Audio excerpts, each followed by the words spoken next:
Siyam na kabanata. Mga karapatan at responsibilidad ng isang apostol. Hindi ba't malaya ako? Hindi ba't isa akong apostol? Hindi ba't nagpakita mismo sa akin ang ating Panginoong Hesus? Hindi ba't dahil sa akin kaya kayo naging mga mananampalataya? Kahit hindi man ako kilalanin ng iba bilang apostol, alam kong kikilalanin ninyo ako. Dahil kayo mismo ang katunayan ng aking pagiging apostol, at dahil sa akin kaya ngayon kayo ay nasa Panginoon. At ito nga ang isinasagot ko sa mga taong hindi kumikilala sa akin bilang apostol. Bilang apostol, wala ba kaming karapatang tumanggap ng pagkain at inumin mula sa mga napangaralan namin? Wala ba kaming karapatang magsama ng asawang mananampalataya sa aming mga paglalakbay? Tulad ng ginagawa ng mga kapatid sa Panginoon, ni Pedro at ng iba pang mga apostol? Kami lang ba ni Bernabe ang kinakailangang magtrabaho para sa aming ikabubuhay? Mayroon bang sundalo na siya pa ang gumagastos para sa kanyang paglilingkod? Mayroon bang nagtatanim na hindi nakikinabang sa mga bunga nito? At mayroon bang nag-aalaga ng kambing na hindi nakikinabang sa gatas nito? Ang sinasabi kong ito ay hindi lamang opinyon ng tao, kundi itinuturo mismo ng kautusan. Sapagkat nasusulat sa kautusan ni Moises, huwag mong bubusalan ang baka habang gumigiik. Ang mga baka lamang ba ang tinutukoy dito ng Diyos? Hindi. Maging tayo ay tinutukoy niya, kaya ito isinulat. Sapagkat ang nag-aararo at ang gumigiik ay umaasang makakabahagi sa aanihin. Nagtanim kami sa inyo ng mga espiritual na pagpapala.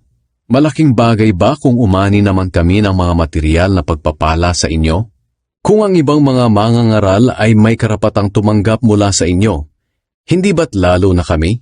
Ngunit kahit may karapatan kami ay hindi kami humingi sa inyo.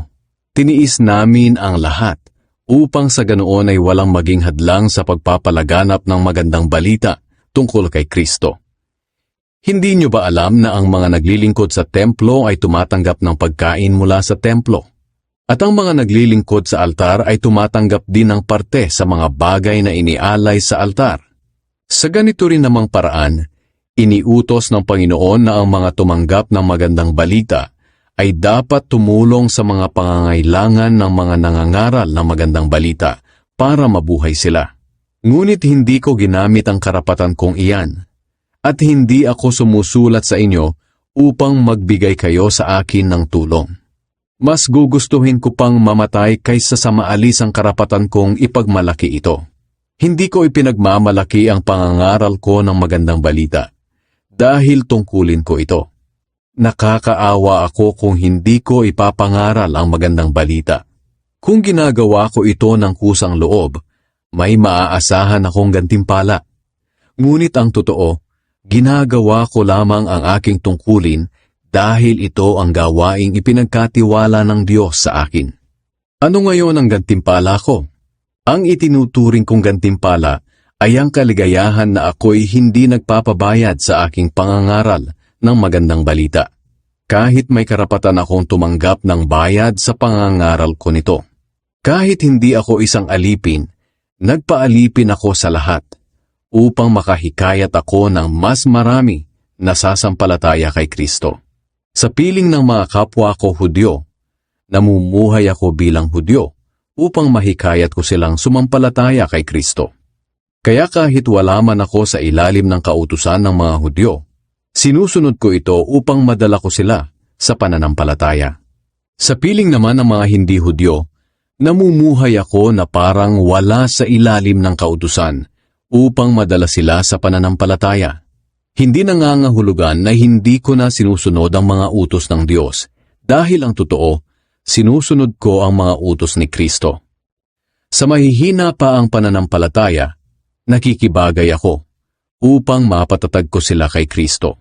Nakikibagay ako sa lahat ng tao upang sa kahit anong paraan ay mailigtas ko ang ilan sa kanila. Ginagawa ko ang lahat ng ito sa ikalalaganap ng magandang balita upang makabahagi rin ako sa mga pagpapala nito. Sa ating pagsunod sa Diyos ay para tayong mananakbo. Alam ninyo na sa isang takbuhan, marami ang sumasali, ngunit isa lang ang nananalo. Kaya pagbutihin ninyo ang pagtakbo upang makamit ninyo ang gantimpala. Ang bawat manlalaro ay nagsasanay ng mabuti at dinidisiplina ang sarili upang makamit ang gantimpala. Ginagawa niya ito para sa gantimpalang hindi nagtatagal. Ngunit ang gantimpalang hinahangad natin ay magtatagal magpakailanman. Kaya nga may layunin at direksyon ang aking pagtakbo. Kumbaga sa isang boksingero, hindi ako sumusuntok sa hangin. Dinidisiplina ko ang aking katawan at sinusupil ko ang masasamang pagnanasa nito. Dahil baka pagkatapos kong ipangaral ang magandang balita sa iba, ay ako pa ang hindi makatanggap ng gantimpala mula sa Diyos.